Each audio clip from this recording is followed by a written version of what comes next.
Nasawi ang isang 75 anyos na botante ng barangay Talungog, Uwas, Albay ilang minuto matapos na makapagboto sa Uwas South Central School. Kinilala ang biktima na si Nestor Rensales. Ayon kay Acting Municipal Fire Marshal Fire Inspector Cicero Ortinero ng UAS Bureau of Fire Protection, alas 6:05 ng umaga nang may lumapit sa kanilang help desk dahil sa pag-collapse ng biktima. Agad naman daw na rumisponde ang kanilang mga tauhan at isinugod pa sa ospital ang botante. Ngunit idineklarang dead on arrival ng attending physician. Nakakatapos pa lang siya magboto.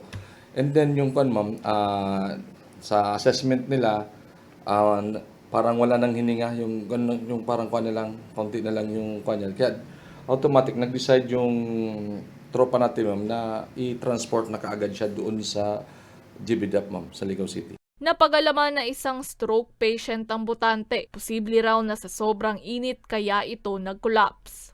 5 years na siyang stroke patient. Kung kaya siguro na-trigger ng panahon natin. Kahit alas 6 kanina, medyo malansangan na. Sa kabila nito, nanatiling maayos at matiwasay ang botohan sa nasabing bayan. Para sa mga balitang tatak, Bicol, May Insinares.